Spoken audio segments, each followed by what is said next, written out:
Kumusta kayo lahat mga taga-subaybay? Unang-una, batiin ko muna ang lahat ng na-invite ni Mita sa monetization. Pasensya na kayo ha. Wala akong edit. Kasi hindi ako marunong. Alam niyo yung iba, ang gaganda ng mga salita kasi ini-edit. Ang ganda ng mga mukha. Ako natural. Kaya pasensya na akong mga mabulol minsan at mga kamali. Hindi ako marunong mag-edit eh. Pero alam niyo, mas maganda na yon kaysa ini-edit. Ibig sabihin, tunay. Original video. Mga kaibigan, ang pamagat ng ating video para sa atin mga na-invite sa in-stream ads. Ibig sabihin, all in one na, lahat na doon. Ano nga ba dapat gawin natin na tayo na-invite na?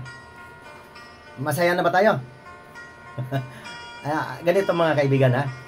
Hindi po yan magsaya kaagad. Pagsikapan natin yan kasi alam ba ninyo, per views din ang ano dyan. At saka kung kikita ka, kung mayroong papasok na ad sa iyong video. Kaya po, huwag po malungkot na may nakikita ako na zero earnings. Ako nga sabagay 3 araw pa lang ako. 0.1 pa lang sa aking long video. Ay nakikita nyo na may mga ads din, di ba? Kaya po, lalo na pong zero talaga yung walang ads. Kaya, ano ba ang dapat gawin? Pagsikapan natin na mayroon kumpanya na maglagay ng ads. Kasi alam mo, hindi naman kasi si Mita ang naglalagay ng mga ads. Ang mga kumpanya. Tinitingnan nila kung sa bagay, alamang talaga yung maraming Diyos. Kasi kung minsan, hindi naman ang kumpanya, hindi naman nila tinitingnan kung gaano kagaling gumawa ng video. Kung minsan, tinitingnan lang nila yung Diyos. Ibig sabihin, maraming Diyos, maraming manood. Pero mali po yan. Mayroon nga maraming views kasi marami kang kilala. Kahit hindi maganda ang iyong video, marami kang kilala, magre-respeto manood sa'yo. Kaya kung minsan, ang mga naglalagay ng ads, nalilito din. Kaya anong gagawin natin?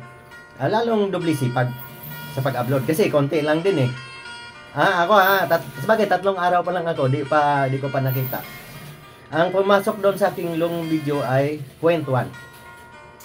Ang mas maganda pala mga guys, sa text and photos, yung mga picture, tapos lalagyan mo ng magandang pamagat. Kasi kung picture lang din walang pamagat, kung wala din mag-like, walang mag-heart, konti lang din ang ating kikitain doon. Yun po, sana makapagbigay ako ng kaalaman. Alam niyo ang aking channel, kahit na boring, pag ako nakilala dito, na ako pala ay gawing inspirasyon, hindi lang sa mga vlogger, kundi hanggang sa lahat ng makapanood sa aking video na sana makakuha kayo ng aral. Kung paano lumaban sa kahirapan. Ayan po kasi ang ating bansa, bagsak sa kahirapan. Kaya po ako laging nagpapayo. Paano? Nabanggit na naman yung kahirapan ng bansa. Update lang po tayo ha. Kaya gusto ko manood kayo, may matutunan kayo Update tayo sa ating alam niyo hindi ako mahilig sa politika, pero kababayan natin at tinuring na tatay ng karamihan. Pasensya na doon sa hindi nagturing ng tatay. Ibig sabihin kasi, naging tatay na ng ating bansa yan, naging pangulo yan.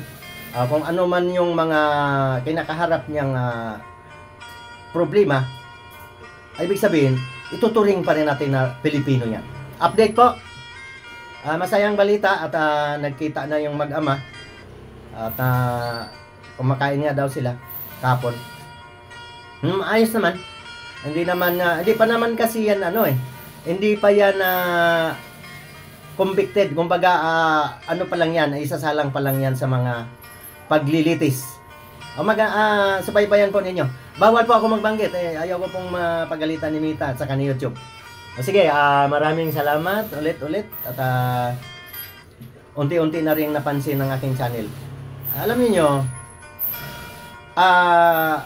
balance naman, mayroon din mga pasaya, pero manoodin kayo sa mga seryosong vlog, nakakapulutan ng aral. Kasi kung puro saya lang ang iyong gagawin, di mo na maalam paano planuhin ang iyong pamilya, Di ka maghanap buhay, puro ka na lang nganga, tawa, makahanggap ka ng hangin.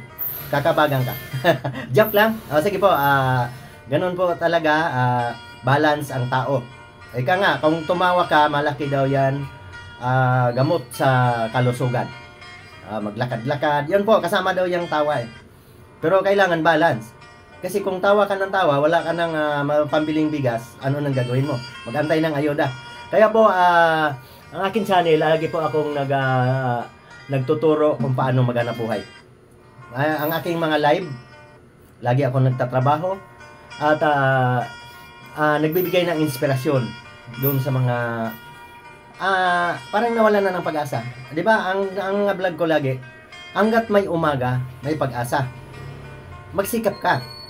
Kasi baka mamaya naunahan ka na sa pagsikat ng araw, tulog ka pa. Walang grasyang maunahan ka na ng iba eh. Alam ba ninyo yung ano ba yung sa probinsya? Kasi sa probinsya ako pinanganak. Ibig sabihin doon, 'di ba mga kahuyan, mag-agaw pa lang yung liwanag at dilim, mga ano bang tawag niya, alas 5 ng madaling araw. Ang mga ibon doon sa mga puno, napakaingay. Iba-iba ang huni ng mga ibon na marinig mo.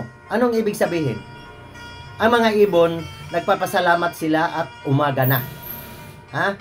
Pangalawa, agawan na kagad sila ng kuha ng mga pagkain, ang mga bunga ng kahoy, mga uod.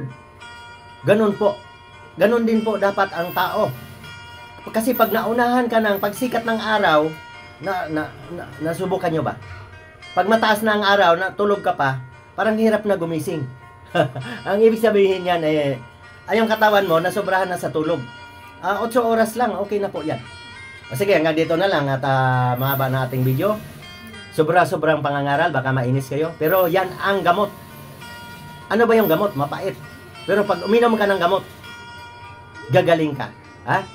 Kung makinig ka ng payo, asinso ang buhay mo. Sige, hanggang dito na lang. Ingat po tayo palagi.